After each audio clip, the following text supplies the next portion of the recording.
भैया जी कहीं में आपका एक बार फिर स्वागत है। बातचीत के सिलसिले को एक बार फिर से जोड़ने के लिए मैं आपके बीच में तैयार हूं। बातचीत का सिलसिला जोड़ूं उससे पहले मेहमानों की तरफ भी रुख है। मेहमान हमारे साथ जुड़ रहे हैं, एक दो जुड़ गए, एक दो और आने वाले हैं। उस बीच में कुछ बातचीत बहुत जरूरी है आपसे, और बात ये कि कल आपसे मुलाकात हमारी श्रीनगर में होगी। जी हाँ, कल मुलाकात श्रीनगर में होगी। बातचीत का सिलसिला हम वहाँ डल लेक के पास से आपसे जोड़ेंगे। बहुत दिनों से मैंने ये कहा भी है कि भैया जी कहीं वहां से होना चाहिए, कोशिश है वहां से कल आपसे बातचीत हो। लेकिन आज का जो मुद्दा है जिसको हम लेकर आए हैं, सरकार वर्सेस विपक्ष।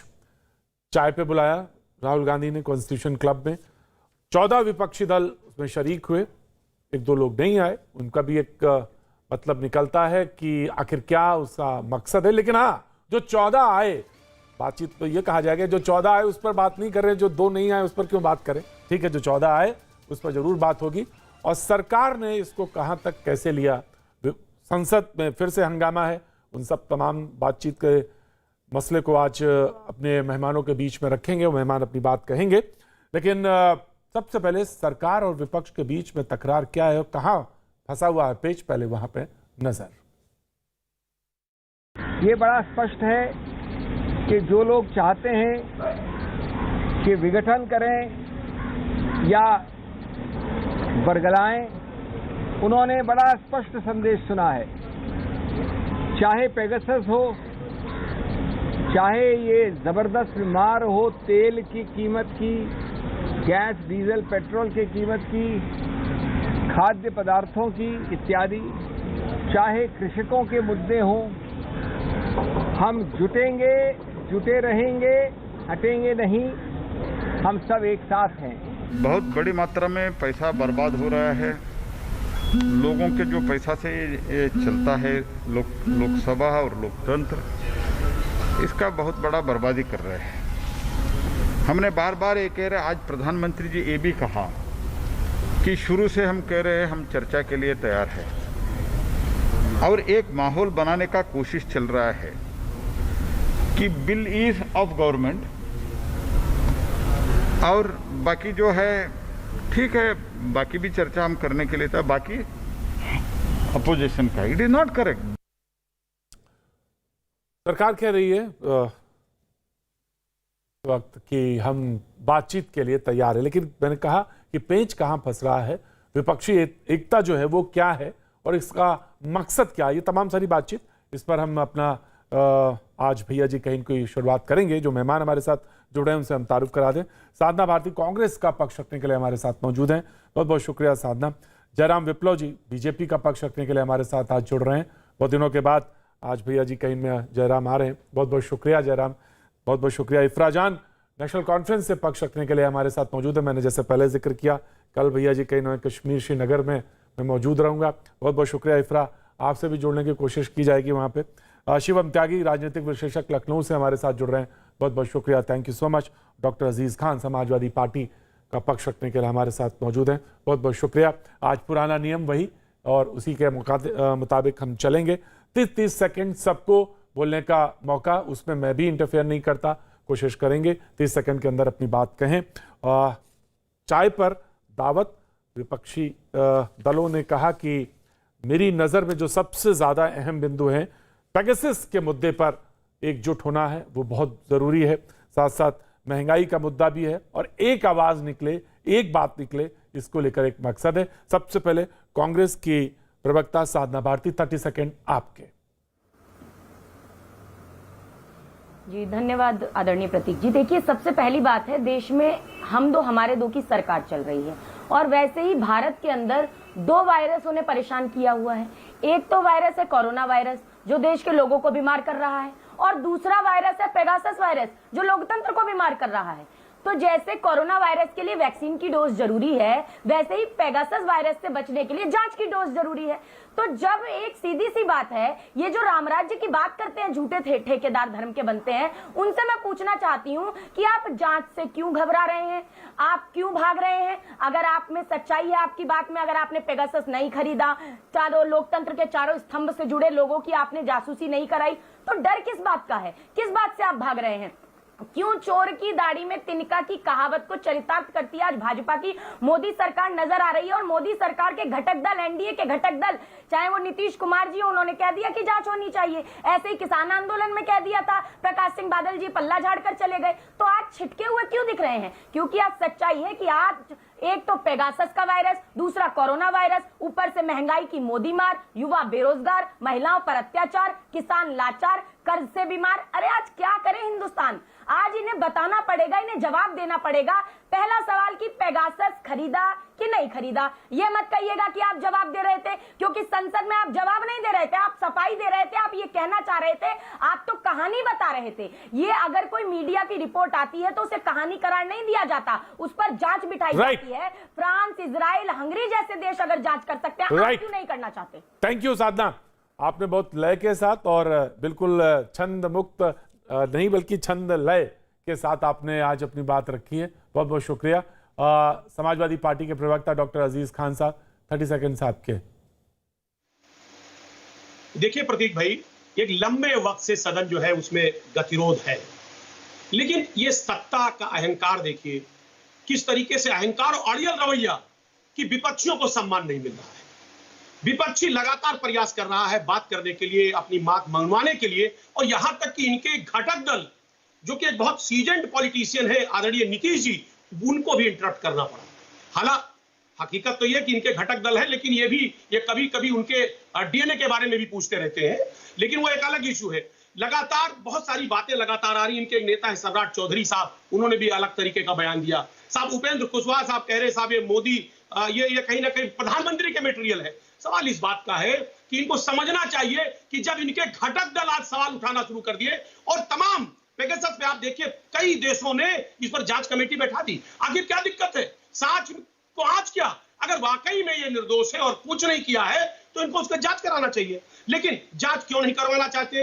ये चाहते ही नहीं है कि संसद में किसी तरीके का बहस हो, संसद इसी तरीके से चलता रहे।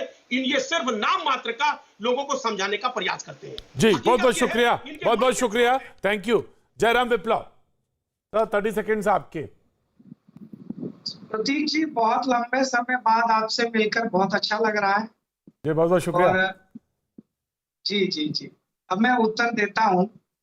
आज देखिए, बहुत ही दुखद और हास्यास्पद स्थिति है कि विपक्ष का नेतृत्व एक ऐसा व्यक्ति कर रहा है जिनके पास ना तो राज्यसभा में नेतृत्व का कोई पद है, ना लोकसभा में कोई पद है, ना ही अपनी पार्टी में कोई पद है। ये स्थिति है आज कांग्रेस पार्टी की। और दूसरी चीज, सदन को लगातार जिस प्रकार से बाधित किया गया, जिस प्रकार से मंत्रियों के हाथ से ताकत छीन करके संसदीय मर्यादाओं को तार तार किया गया, वो बहुत ही दुखद है। और सवाल कांग्रेस पार्टी और तमाम विपक्ष से मेरा यही है कि आखिर वो कौन सा डर है जिसके कारण आप चर्चा से भागते हैं, सदन की कार्यवाही को बार बार स्थगित करते हैं और देश के आम लोगों का पैसा बर्बाद करते हैं? क्या वो डर कोरोना पर चर्चा से है जिसमें आपकी राज्य सरकारों की पोल खुलने वाली है, या नए कृषि कानून बिल पर चर्चा से आप डरते हैं जिसमें किसानों के हित में मोदी सरकार के दर्जनों योजनाओं का जनता के बीच में सारी जानकारी जाने वाली जी, या फिर नए कृषि कानूनों से किसानों का क्या क्या भला होने वाला है उस जानकारी को आप रोकना चाहते हैं। ये सारी स्थिति दुखद है। विपक्ष को संसद में अपनी जवाबदेही का निर्वहन करना चाहिए। Right sir, thank you. जो ड्रामा हो रहा है वो बंद करिए। Right sir, thank you. इफ्रा जान बताइए, क्या क्या डर है, क्या भय है? इफ्रा जान, सी बात तो ये लगती है कि ये कहते हैं कि ये जो कानून आ रहे हैं किसानों के लिए, ये कानून किसानों के लिए अच्छे हैं। अगर ये अच्छे हैं तो किसान लाखों की तादाद में सड़कों पे क्यों बैठे हुए हैं? अजीब सी ये गैस लाइटिंग हो रही है हमारे देश में। गैस लाइटिंग का अर्थ है कि जब सामने सामने आप किसी को झूठ बोले, जबकि साफ साफ वो चीज साफ हो। पहली बात तो इसको छोड़िए, मेरे लिए और मेरे लोगों के लिए बहुत अहम है अभी बढ़ती हुई महंगाई। आप देखिए अभी पेट्रोल का दाम क्या है, 103 रुपए का पेट्रोल पहुंच गया है। आप देखिए एलपीजी के दाम कहां तक पहुंच गए हैं। आप देखिए कुकिंग ऑयल जो हम लोग महिलाएं घर पे बनाती हैं उसके दाम कहां पहुंच गए हैं। अगर बढ़ती हुई प्राइसेस के साथ साथ हमारी बढ़ती हुई आमदनी होती तो शायद दिक्कत नहीं होती, लेकिन दूसरी तरीके से हमारे लोगों की आमदनी और हमारे देश की आमदनी गिर रही है। एक टाइम तो ऐसा आ गया था, हमारी अर्थव्यवस्था, हमारी इकोनॉमी में -8 GDP आ गया था। कोरोना से पहले के काल में, अभी कोरोना शुरू भी नहीं हुआ था, हमारे देश में 75 साल में सबसे ज्यादा बेरोजगारी आ गई थी। आप कहते हैं ना 70 साल में क्या हुआ? भाई जितना रहा, अगर भाजपा की सरकार उतना ही रहने देगी तो बहुत काफी है, जो रखा है उसे बर्बाद नहीं करेगी, बहुत अच्छा होगा। 75 साल में हमने सबसे ज्यादा बेरोजगारी देखी। जब बेरोजगार बढ़ रहे हैं, इकोनॉमी डूब रही है, वहां से प्राइसेस उठ रहे हैं, आप मुझे बताइए एक आम इंसान कैसे जिंदा रहेगा इन हालात? आम इंसान कैसे जिंदा रहेगा? इफ्रा जान 30 सेकंड्स आपके भी ज्यादा ही मिला। शिवम त्यागी लास्ट पैनलिस्ट है हमारे आज के, उसके बाद डिबेट ओपन हो जाएगी, सारे लोग बोल सकते हैं। जी डॉक्टर बोलिए शिवम त्यागी, 30 सेकंड्स आपके ओपनिंग रिमार्क। देखिए प्रतीक जी, मैं सबसे पहले कहना चाहता हूं जितने भी तमाम व्यवहारिक मुद्दे हैं उनको उठाया जाना चाहिए, कोई दो राय नहीं है। पिछले 10 दिन के संसद में 12 बिल्स पास हुए हैं और जिसको लेकर कमेंट भी किया गया है। अब कहते हैं कि बिल पर चर्चा नहीं हो रही है। मैं तो कहता हूं कि चीजों को चलने दिया जाए। अगर आपके इतने सारे मुद्दे हैं और अब इतना क्लियरली आप एक एंकर के सामने इन चीजों को रख सकते हैं बेहतरीन तरीके से और जवाब मांग सकते हैं सरकार से, तो बेहतर है कि इसी चीज को, इसी मॉडल को रेप्लिकेट करके संसद में लेकर जाया जाए। यही बात सरकार कह रही है, यही बात पूरा देश कह रहा है। और मैं तो यहां तक कहना चाहता हूं कि ये जो आपने नाश्ता पॉलिटिक्स की बात कही है, जो राहुल गांधी जी को लेकर है, ये देश बहुत अच्छी तरीके से उनकी जो क्षमताएं हैं उनको पहचान चुका है। आपने बाहुबली 2 देखी होगी, उसमें इसी तरीके से बार बार जो है महिमा मंडन किया जाता था। इसी तरीके से राहुल गांधी का हाल है कि राजमाता के प्रिय पुत्र, देश के 51 साल के मोस्ट हैंडसम एलिजिबल बैचलर, 35 साल मतलब 35 से ज्यादा चुनाव हारने वाले, अब इस देश को चलाने की बात करते हैं। इतनी सारी नाकामयाबियां उनके पीछे हैं, जिनको देखते हुए यह देश अच्छी तरीके से समझता है कि उनके साथ विपक्ष नहीं चलने वाला। लेकिन फिर भी मैं ये कहना चाहता हूं कि विपक्ष अगर मुद्दे रखना चाहता है पटल पर, तो जिस तरीके से इस सभा में, इस डिबेट में रखे, बस एज इट इज रख दे। सरकार जवाब भी देगी और अगर नहीं दे पाएगी तो एक्सपोज भी होगी। Right, thank you. साधनावादी जब वो बोल रहे थे ना, तो वो पर्सनल हल्का सा जा रहा था ना, वो टच हल्का सा राहुल गांधी की तरफ, तो आप सोच रही हूं कि एंकर ने टोका क्यों नहीं। मैंने एंकर ने इसलिए नहीं टोका उसमें, क्योंकि जब आपने शुरुआत की थी, जब डिबेट का, जब आपने बोलना बिस्मिल्लाह शुरू किया, तो आपने कहा पहला सेंटेंस जो आपने बोला था, हम दो हमारे दो वाला, इसलिए नहीं टोका, उस वजह से नहीं टोका। Now the debate is open. सब सारे लोग बोल सकते हैं, लेकिन कोशिश करेंगे एक पर एक करने का। सबसे पहले साधना, आप ही ने हाथ उठाया, साधना भारती आगाज करिए। जी श्री गणेश करिए, चलिए। देखिए, सबसे पहले तो ये कि भारतीय जनता पार्टी के प्रवक्ता से हाथ जोड़ के निवेदन है, ये किसानों के ऊपर कंधे पर बंदूक रख के डिबेट में बातें करना आप बंद कर दो। ये आपका मुखौटा उतर चुका है, ये मदारी मुखौटे को पहचान चुकी है देश की जनता और आज का किसान। अन्नदाता किसान को समय आने पर मवाली कह देते हो, खालिस्तानी कह देते हो, पाकिस्तानी कह देते हो, आतंकवादी कह देते हो। और आज 800 से अधिक किसानों ने शहादत दे दी। 8 महीने से किसान बैठे हैं, उनकी सुध लेने का समय नहीं है। और अब आप किसानों का हित चाहने लगे और किसानों के बारे में अच्छी योजनाएं बताने लगे। किसानों के लिए कुछ अच्छा करने का बहुत शौक है अगर जयराम विप्लव जी, तो एक काम करा दीजिए बस सरकार से, अगर हो सके तो तीनों काले कानून रद्द कराइए और एमएसपी की गारंटी का कानून बनाइए। दूसरी बात मैं कहना चाहूंगी, शिवम त्यागी जी ने जो बात कही, देखिए शिवम त्यागी जी ने कहा देश की जनता ये कहना चाहती है, देश की जनता मात्र ये कहना चाहती है कि बहुत हुई महंगाई की मोदी मार और बंद करो ये अत्याचार और शर्म करो मोदी सरकार। पेगासस की जांच कराइए, जेपीसी कराइए, ये जनता कह रही है। पेट्रोल डीजल के दाम कम कराइए, जो आपने इतने लाख करोड़ जमा कर लिए हैं एक्साइज ड्यूटी बढ़ा बढ़ाकर, उसको कम कराइए। और साथ ही साथ सिलेंडर, एलपीजी, सीएनजी, पीएनजी, इनको कम कराइए। सरसों का तेल लेने जाइए, पता लगेगा आपको 200 के ऊपर जाने को तैयार हो गया है। तो घरों के चूल्हों में आज आग लग गई है, रसोइयों में आग लग गई है। तो जरा उसके लिए आज जनता कह रही है,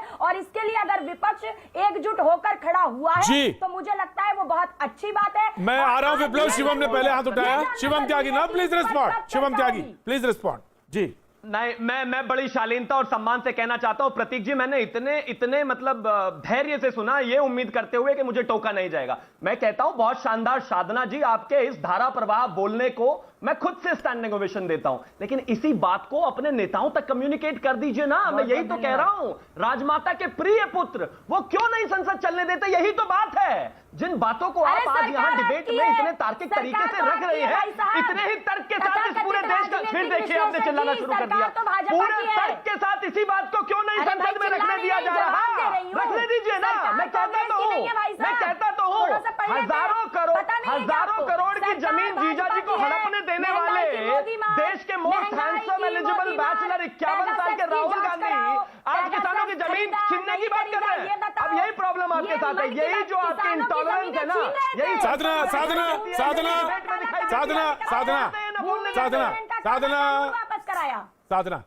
हाँ जी, शिवम अपनी बात कंप्लीट करिए जल्दी से, मैं आ रहा हूं जी। देखिए मैं सिर्फ फिर से इतना ही कहना चाहता हूं कि तमाम मुद्दे हैं। कोरोना के खत्म होने के बाद इस देश में 130 करोड़ का देश है। मैं बिल्कुल मानता हूं रचनात्मक व्यवस्थाओं में रचनात्मक डिस्कशन होनी चाहिए, लेकिन उसको चलने देना यह विपक्ष की भी कहीं ना कहीं एक नैतिक जिम्मेदारी है, उसका भी निर्वाह होना चाहिए। लेकिन हमने चाह लिया, हमने तय कर लिया हम नहीं करने देंगे तो क्या करेंगे? डॉक्टर अजीज खान, हमने तय कर लिया हम नहीं चलने देंगे तो क्या करें हम, बताइए। जयराम विप्लव इसके बाद आप जवाब करेंगे। डॉक्टर अजीज खान। देखिए सर, ऐसा है कि कुछ चीजों का जवाब मैं राहुल जी से भी चाहूंगा। ये बताएं शिवम जी, देखिए आज जिस तरीके से मैं फिर उसी मुद्दे पे आऊंगा, नीतीश जी ने भी वो सवाल उठाया और विपक्ष भी जानना चाहता है कि ये जातीय जनगणना कराएंगे या नहीं कराएंगे। जो कराया था 2011 के बाद 4000 करोड़ रुपए लगे थे। स्वर्गीय अरुण जेटली साहब ने कहा था कि कुछ दिनों में घोषित कर देंगे साहब। उसके बाद 2018 में राजनाथ सिंह जी ने भी कहा कि साहब इसको जल्दी हम घोषित करेंगे, आज तक घोषित नहीं किया। जो पिछड़ा दलित समाज है, पिछड़ा समाज है, ये सर्व समाज की बात करते हैं, सामाजिक न्याय की बात करते हैं। सामाजिक न्याय कैसे हो पाएगा अगर लोगों को यही नहीं पता चलेगा कि उनकी संख्या क्या है? तो ये जातीय जनगणना से भागते क्यों है? पहला सवाल। अभी जैसे साधना जी ने कई सारे सवाल उठाए महंगाई के बारे में, सब ये महंगाई में बोलना नहीं चाहते, ये किसानों के मुद्दे पे चुप हो जाना चाहते हैं, विपक्ष की आवाज को दबा देना चाहते हैं, ये विपक्ष का सम्मान नहीं करना चाहते। इसलिए नहीं करना चाहते क्योंकि इनके अंदर मैं की भावना है। ये लोकतंत्र का सम्मान इसलिए नहीं करते क्योंकि सत्ता का नशा है इनके अंदर, अहंकार है, और जो अड़ियल रवैया है। अजीत जी मैं जवाब दे दूं, 10 सेकंड का पॉइंटर आपको। मामला नहीं सुलझ रहा है, ये जातीय जनगणना पे कट कर जाते हैं, बात को नहीं रखना चाहते। 10 सेकंड का दे दीजिए फिर। जयराम जी का मतलब है। डॉक्टर साहब जयराम जी के ऊपर सवाल है जी। एक चीज बताइए, ये जो संसद रोकी हुई है, ये आपने जातीय जनगणना पे रोकी हुई है क्या? मैंने माना उत्तर प्रदेश के चुनाव आ रहे हैं और आपको जातियों का जहर घोलना है इस समाज में, लेकिन डिबेट किस चीज के बारे में ये तो आप जानते हैं। डॉक्टर है, मुझसे बड़े हैं, तजुर्बेकार है, पढ़े लिखे। जातीय जनगणना पर संसद नहीं रुकी हुई है। और सुनिए, सरकार बिल्कुल एरोगेंट नहीं है, सरकार थोड़ी ना रोक रही है संसद भाई। सरकार कहती है सवाल पूछो हमसे, प्रधानमंत्री कहते हैं पीके में पीछे बाहर करो, आप इकट्ठे मॉब की तरह चलने जाते हो। डॉक्टर साहब शिवम 10 सेकंड हुए आपके, वो ये काम ठीक है मैं तो कहता हूं ना, मैं आपके सामने बैठा हूं, सवाल पूछिए आप मुझसे, मैं जवाब देने के लिए तैयार हूं, लेकिन आप सवाल ही ना पूछे और हल्ला करें तो फिर कैसे चलेगा? राइट मैं यही जानना चाहता हूं विप्लव जी मैं जानना चाह रहा हूं कि किसानों की बात कर रहे हैं, आखिर ये दो टूक जवाब है, उस कानून को वापस क्यों नहीं ले लेते? कानून को वापस ले ले, एमएसपी की गारंटी दे दे, मामला खत्म हो जाएगा। क्यों नहीं करना चाहते? डॉक्टर अजीज खान दे दिया गया है, इस देश के कृषि मंत्री की तरफ से 2 टूक जवाब दे दिया गया है। कृषि किसान बिल वापस नहीं होंगे, पॉइंटर पे कोई भी बात करनी है, सरकार रात के 12 बजे भी तैयार है। और जिस एमएसपी की गारंटी मांग रहे हैं उसमें सरकार दे रही है। 70 साल से दे नहीं पाए, 58 साल तक देश में राज किया और आप गारंटी चाहिए जबकि सरकार दे रही है। मैं जयराम विप्लव नहीं जयराम विप्लव साधना भारती, जयराम विप्लव का सवाल है, जयराम विप्लव जवाब देंगे। वॉकआउट करते हैं, संसदीय कार्रवाई को बाधित करते हैं। इससे बड़ा झूठ क्या होगा कि विपक्ष टेलीविजन पर तो बात कर रहा है कि हमें उत्तर चाहिए, हमें प्रश्न पूछने हैं, और संसद में ये भाग जाते हैं। रही बात जातिगत जनगणना की, 70 वर्षों में केवल सांकेतिक रूप से पिछड़ों और दलितों की राजनीति की गई, अल्पसंख्यकों के नाम पर सच्चर कमेटी की रिपोर्ट थमाई गई, कभी कोई कार्रवाई नहीं हुई। आज ऐतिहासिक तौर पर संवैधानिक दर्जा ओबीसी कम्युनिटी को भारतीय जनता पार्टी के शासन में मिला, मोदी जी के कार्यकाल में मिला, और आज जो 70% के करीब हिस्सेदारी आज केंद्रीय मंत्रिमंडल में इतने बड़े तौर पर महिलाओं की, पिछड़ों की, दलितों की, वंचित वर्ग की, एसटी समुदाय की, ये मोदी सरकार के मोदी मंत्रिमंडल में दिखाई पड़ रहा है। जयराम जी, दुर्भावना देखिए। जयराम जी, मंत्रिमंडल जयराम जी, डॉक्टर अजीज खान कह रहे हैं, जयराम जी, उनका परिचय जयराम जी, नहीं होने दिया। जयराम जी, अगर मसला, जयराम जी, अगर मसला बिल पर हो, जयराम जी सुन लीजिए, अगर मसला बिल पर हो और अगर बिल पर हो या किसी मुद्दे पर हो तो समझ में आता है, लेकिन वो तो ये कह रहे हैं कि आप जो है अहम में हैं और अहम की वजह से ये बात टकरा रही है, क्योंकि अगर बिल पे है, कंटेंट पे है, तब तो बात हो ही सकती है, उस पर कौन सी बात है। डॉक्टर अजीज खान कह रहे हैं कि नहीं, ये अहम की लड़ाई आपने बना दी है और अहम की वजह से आप, लड़ाई नहीं है। प्रधानमंत्री जी ने स्वयं आह्वान किया कि संसद को चलने दीजिए, चर्चा कीजिए, बातचीत कीजिए। और दूसरी चीज मुझे याद आ रहा है प्रतीक भाई, 22 जुलाई 2019 की एक रिपोर्ट छपी थी, सारी मीडिया ने दिखाई थी और आपके साथ हम भैया जी कहीं में डिबेट में भी थे, जिसमें हमने चर्चा की थी कि संसद ने ऐतिहासिक रिकॉर्ड कायम किया है। बीते 20 सालों में सबसे अधिक फ्रूटफुल जो कार्रवाई रही वो मॉनसून सत्र था 2019 का, 128% कार्रवाई की दर थी, उसकी उत्पादकता थी। ये मॉडल भी तो हमने प्रस्तुत किया था। लेकिन जयराम जी, हो गया, जयराम जी, आशा क्यों है? विपक्ष कह रहा है कि पेगासस पर, इसलिए विपक्ष कह रहा है कि पेगासस पर क्यों नहीं बात करें। जी जी, इफ्रा आप जोड़ सकती हैं, कोई बात करना हो तो आप हाथ उठाएंगी। जी, साधना भारती प्रदेश की लड़ाई के लिए जनता के बीच में जाइए। इफ्रा आप हाथ उठाएंगे अपनी बात करने के लिए। जी, जनता तो देख रही है, जो विपक्ष पूरे साधना भारती, अब मन की बात बंद कर दो ना भाई साहब, भाई हो गई भाई मन की बात, जयराम विप्लव हो गई मन की बात भैया, अब जन की बात तो करने दो। अरे भाई, अरे ये बिना बात में, अरे कमल का फूल मुरझाने वाला है, आप चिंता मत करो। अब आप सुन लो, अरे आप सुन लो, अब जरा अब मन की बात हो गई भैया, जन की बात करने वालों को भी बोलने दीजिए। अब आप सुनिए, अरे तो मुझे बोला गया है ना बोलने के लिए भाई साहब, कानून सुनना भी सीखिए, बस मन की बात करना ही सीखिए तो कोई क्या करेगा। और जरा व्यक्तिगत होने से बचा कीजिए जयराम विप्लव, भद्रता में रहिए, मर्यादित डिबेट कीजिए, मैं आपसे बहस करने नहीं आई। आप भी साधना आप भी कमेंट नहीं करेंगी, साधना आप भी कमेंट नहीं करेंगी, पर्सनल कमेंट नहीं करेंगी। जी चलिए, बोलिए मुझे बोलने तो दे। Jairam Viplav now please listen, Jairam Viplav please listen. जी आप भी साधना की बात हो गई, जन की बात करने दीजिए। हाँ जी करिए। जी देखिए, मैं सीधी बात ये कहूंगी, ये अभी ये कह रहे थे हमारी महिला ब्रिगेड, फिर मैं कहती हूँ कि आप क्यों ऐसे शब्द बोलते हैं भाई। अगर आप महिलाओं का सम्मान करते तो लखीमपुर में सड़क पर साड़ी नहीं खींची जाती एक महिला की। अगर आप नहीं, ये कैसी बात करें, अभी ने देखिए, अभी ने सुनने दे, अरे शांति से सुन लीजिए। बहराइच में एक महिला बीडीसी के घर में भाजपा के गुंडे रात में 2 बजे घुसते हैं और मायाराम लोधी उनको बचाने के लिए आ गया था, तो भाजपा के गुंडे पीट कर हत्या कर देते हैं, तब महिला ब्रिगेड सो रही होती है क्या आपकी? कुलदीप सेंगर के दोस्त को जिला पंचायत अध्यक्ष का चुनाव का टिकट दिया जाता है, तो आपकी महिला ब्रिगेड सो रही होती है क्या? और आप चुप रहिए, आप सुन लीजिए, बहुत हो गई आपकी मन की बात। या मन की बात सुनने नहीं आई हूँ मैं, अब सुनिए आप मेरी बात। अगर सांच को आंच नहीं होती तो सांच को जांच का डर क्यों है? तो सांच को जांच का डर क्यों है, ये बताओ। पेगासस खरीदा कि नहीं खरीदा, इतना बता दो बस, यही तो पूछ रहे हैं।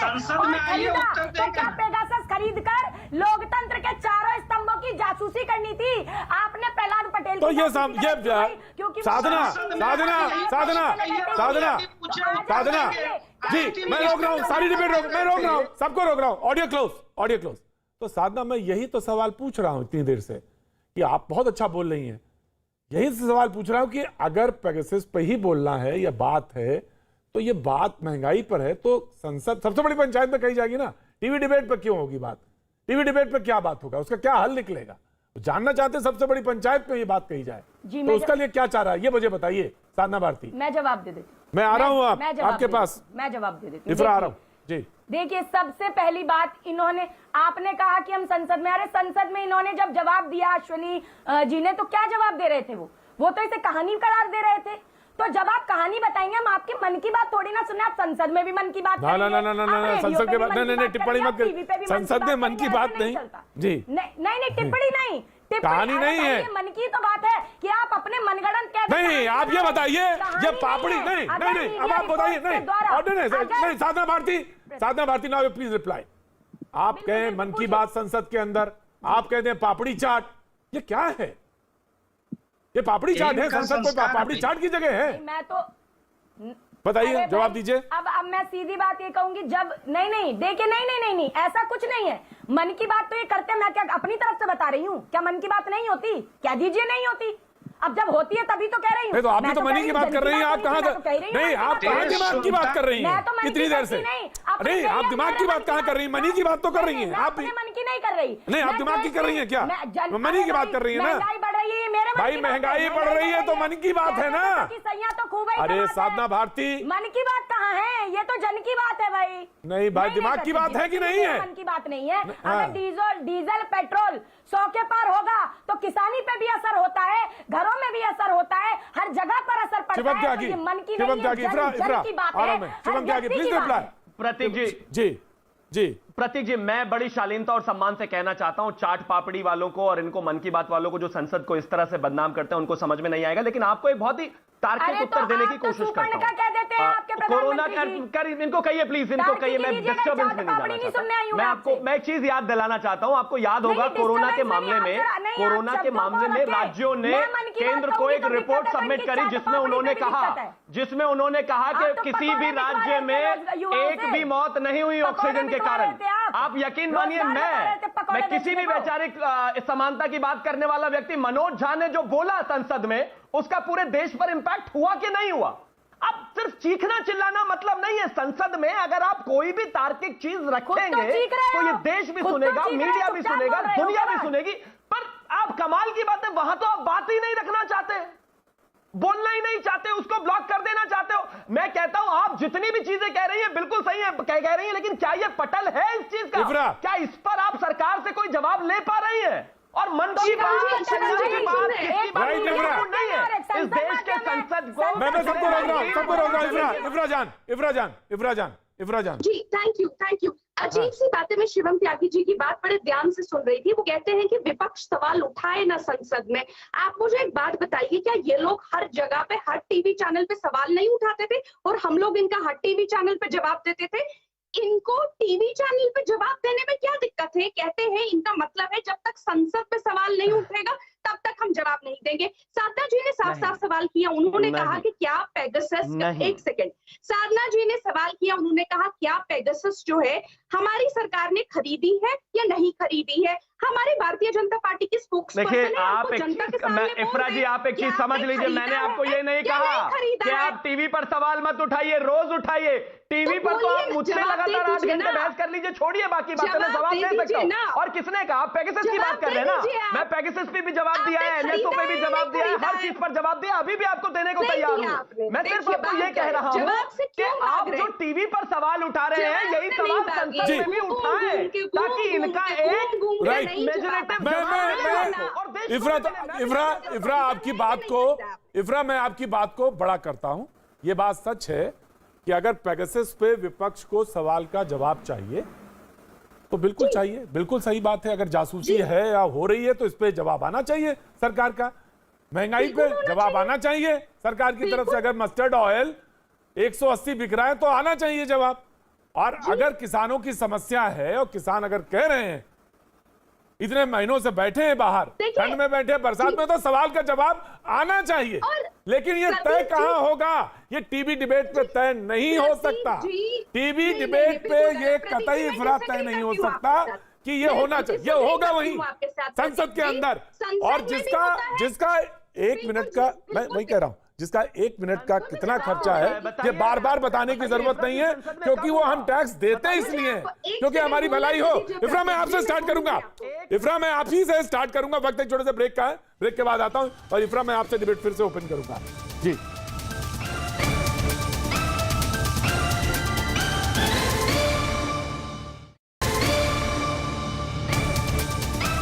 भैया जी, कहीं मैं आपका एक बार फिर स्वागत है। बातचीत के सिलसिले को जोड़ने के लिए एक बार फिर से मैं हाजिर हूं। और मैंने कहा था कि डिबेट जब मैं शुरू करूंगा फिर से, इफ्रा मैं आपके पास आऊंगा। आप कम भी बोली हैं जी, आप अपनी बात पूरी कर ले। मैं आ रहा हूं, बाकी लोगों के पास आ रहा हूं। इफ्रा, अपनी बात करें। देखिए, अभी जब सरकार पेगासस के मुद्दे पे सवाल सरकार से उठ रहे हैं, ये ना सिर्फ हमारी सरकार से उठ रहे हैं, ये भारतीय जनता की पार्टी से भी उठ रहे हैं। तो इसीलिए भारतीय जनता पार्टी को बिल्कुल संसद में इसका जवाब देना चाहिए। लेकिन रोज रोज हर रात को टीवी डिबेट क्यों होते हैं प्रतीक जी? क्योंकि यहाँ पे भी प्रेस कॉन्फ्रेंसेस में भी, प्रेस रिलीजेस में भी सरकारें जो है और पॉलिटिकल पार्टियां जो है जवाब देती रहती हैं। लेकिन यहाँ पे जब मैंने शिवम त्यागी जी से बार बार सवाल किया, क्या आपकी सरकार ने, क्या आपकी पॉलिटिकल पार्टी ने पेगासस को खरीदा ताकि वो सरकार में उन विपक्षी पार्टियों के और उन विपक्षी ऑफिशियलों के लिए को गिरा सके जो ऑफिशियल्स और सरकार के लोग बीजेपी को सपोर्ट नहीं करते हैं, ताकि आप हमारी डेमोक्रेसी को, स्वतंत्रता को आप एक अथॉरिटेरियन स्टेट में कन्वर्ट कर सके। क्या आप लोगों ने पेगासस खरीदा, हाँ या ना? ये इसका जवाब देने को बिल्कुल तैयार नहीं है, ये गोल गोल घुमाएंगे। शिवम त्यागी जी, क्या आपने खरीदा नहीं खरीदा? विप्लव मैं आ रहा हूँ, विप्लव जवाब देंगे। प्रतीक जी सुन लीजिए ना, इन्होंने एक विषय उठाया, फिर ध्यान से उतर जाएगा। ये बहुत आवश्यक है लोगों को जानना कि इस प्रकार के विषयों को टीवी डिबेट में ना तो सवाल होंगे ना इस पे उत्तर हो सकता है। कैसे पद और गोपनीयता की शपथ लेता है कोई भी मंत्री?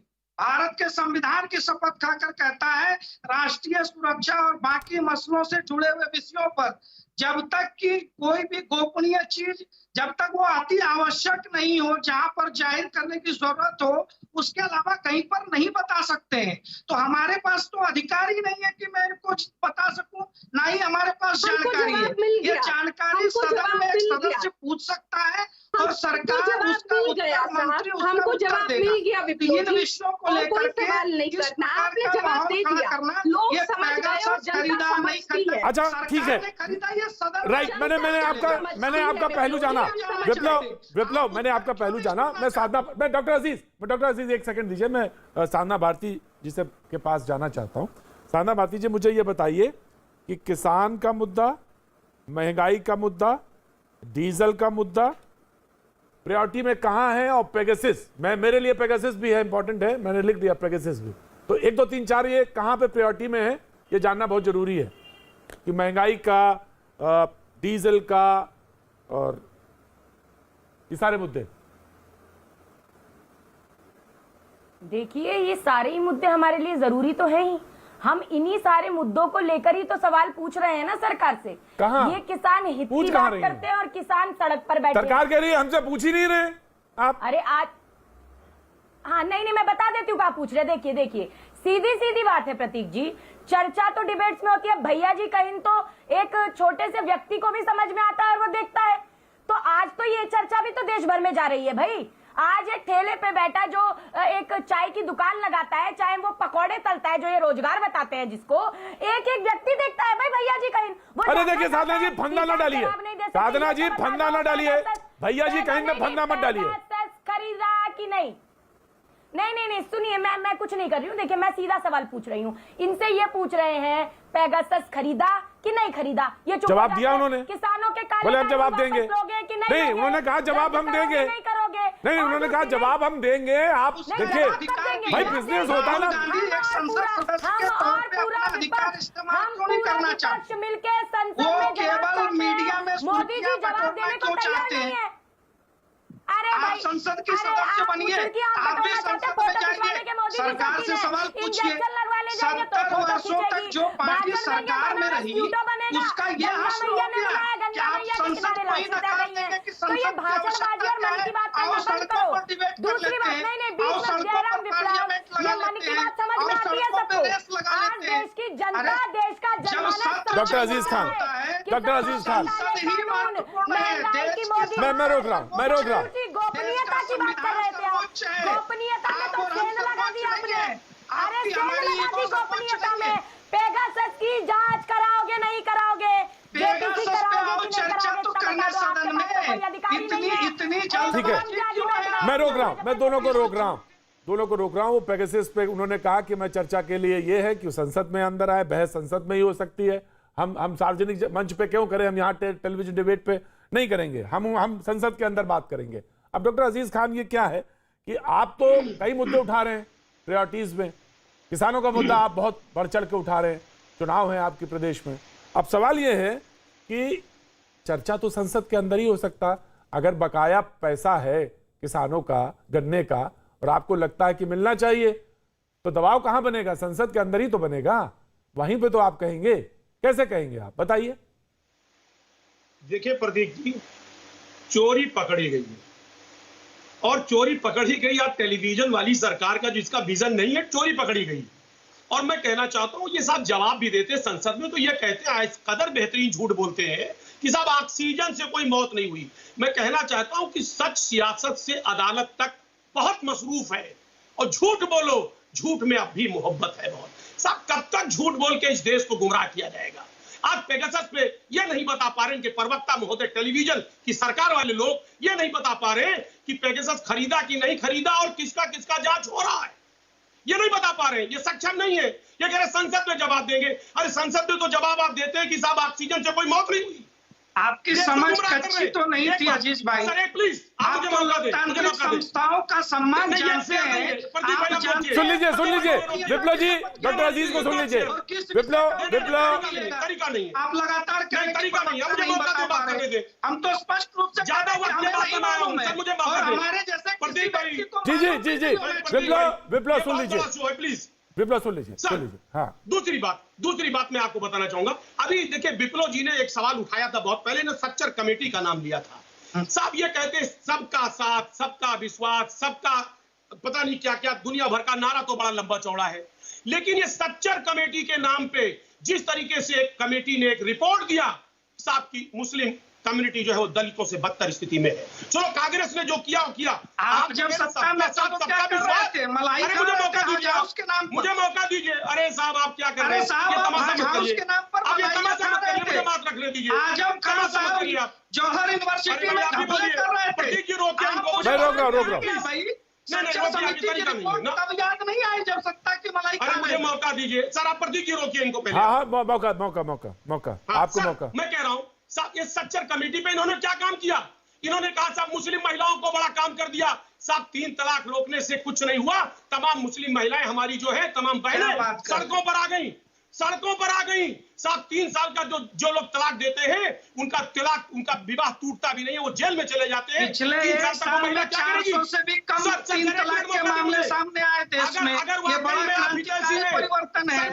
आपके वोट में कैसा हो रहा है तो ये तरीका नहीं है। प्लीज जी विप्लव ये क्या विप्लव जी कर रहे हैं? आप इतने बड़े प्रवक्ता हैं, अगर महिलाओं के वाकई में आप हमदर्द हैं तो उनको सांसद बनाइए, मंत्री बनाइए, विधायक बनाइए। नौकरियों में आरक्षण। मैं रोकता हूं। मैं दोनों को रोकता हूं और मैं ये कहता हूं कि एक के बस में नहीं है। जब पार्टी का टिकट बटे तो कांग्रेस वाले भी बैठे हैं यहाँ पे, एनसी वाले भी बैठे हैं और समाजवादी पार्टी के डॉक्टर अजीज भी बैठे हैं।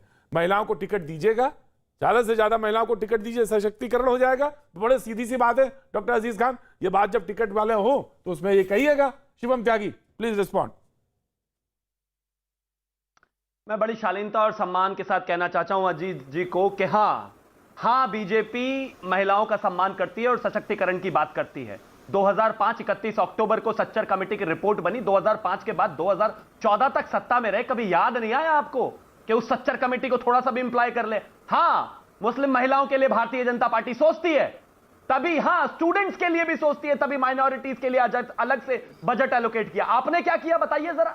58 सालों तक सत्ता में रहे, मिलजुल कर गृह मंत्री भी रहे मुलायम सिंह यादव जी, तो क्या किया आपने मुस्लिमों के लिए? अरे देश की प्रथम महिला प्रधानमंत्री, बता दीजिए वोट बैंक के अलावा प्लीज इनको कहिए चुप रहे। बड़ी शालीनता के साथ मैं सुन रहा था, बीच में शाब्दिक उग्रवाद नहीं चाहिए। अब सुन लीजिए, आपके भी ज्ञान की बात है। 4 तारीख है, अगर शिवम त्यागी बोलेंगे नहीं हो जाएगा। शिवम त्यागी बोलेंगे